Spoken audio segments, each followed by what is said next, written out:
ছোটবেলায় ভেবেছিলাম বড় হয়ে সব দুঃখ মনে হয় চলে যাবে, কিন্তু বড় হয়ে দেখলাম এটা আসলে কখনোই সম্ভব না।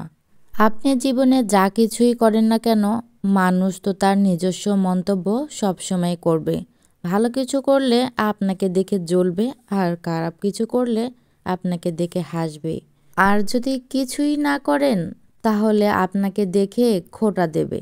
তাহলে কেন তাদের কথা ভেবে চিন্তা করবেন, বা তাদের কথা চিন্তা করে আপনাকে চালাতে হবে? জীবনটা আপনার, সিদ্ধান্তটাও আপনার। যা ইচ্ছে তাই করুন, নির্ভয়ে। মানুষ আপনাকে কি বলবে তা না হলে জীবনের একটা পর্যায়ে এসে অনেক বেশি আফসোস করতে হবে যে ইস, আমি যদি আমার মতো কথাটা তখন শুনতাম। নিজেকে ভালো রাখার মন্ত্রই হচ্ছে দুনিয়ার সব কথা সময় না শুনে কিছু কিছু সময় নিজের মনের কথাটাও আপনাকে শোনা উচিত। হ্যালো এভরিওয়ান, আসসালামু আলাইকুম, welcome to my channel happy প্রধান থেকে। আমি হ্যাপি বলছি।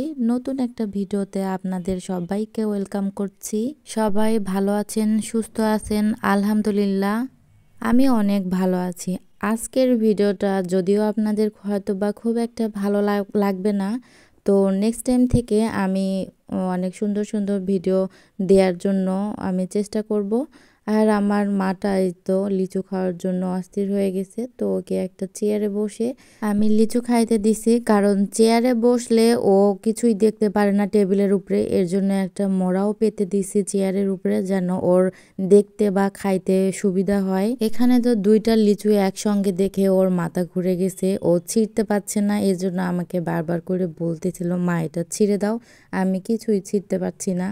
আসলে আমরা যতই রাগ করি বা যতই আমাদের মন খারাপ থাকুক না কেন, কিন্তু না, সন্তানরা যদি কিছু চায় বা সন্তানদের মুখের দিকে তাকাইলেই অনেক কিছু আমরা ভুলে যাই। আমার না, যদি কোনো কিছুতে মন খারাপ হয়ে থাকে তখন কিছু ভালো লাগে না, কারোর সঙ্গে কথা বলতে ইচ্ছা করে না।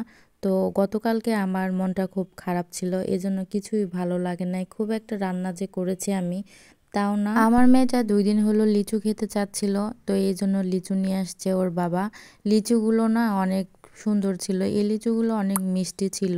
এই সময় যে লিচুগুলো পাওয়া যায় ওগুলোই একটু ভালো লাগে, তাছাড়া পরের দিকে বৃষ্টিতে পোকা ধরে থাকে, এই জন্য আমি খাইতে পারি না। আর এখানে আমার মার জন্য 2টা ড্রেস কিনছিলাম, তো এখানে 2টা ড্রেসই কেমন হয়েছে অবশ্যই কমেন্ট করে জানাবেন আমার মাটার জন্য। আর এখানে আমার হাজব্যান্ডের জন্য একটা পাঞ্জাবি কিনেছিলাম। পাঞ্জাবিটা হচ্ছে মানে কী কালার এটা আমি বলতে পারছি না এই মুহূর্তে, তো যাই হোক কী কালার এটা অবশ্যই কমেন্ট করে জানাবেন।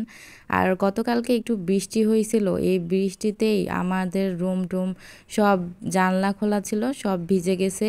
তো তারপরেও আমি একটু সুন্দর করে গুছিয়ে রাখার চেষ্টা করছিলাম। আর এই তো আমার ঘুম থেকে উঠেই রুমগুলো সবগুলোই আমি গুছাই নিছি, কারণ এলোমেলো রুম থাকলে ভালো লাগে না, আর রুমের যদি একটু পরিপাটি থাকে অনেক ভালো লাগে। তো এই ছিল আমার আজকের ভিডিও।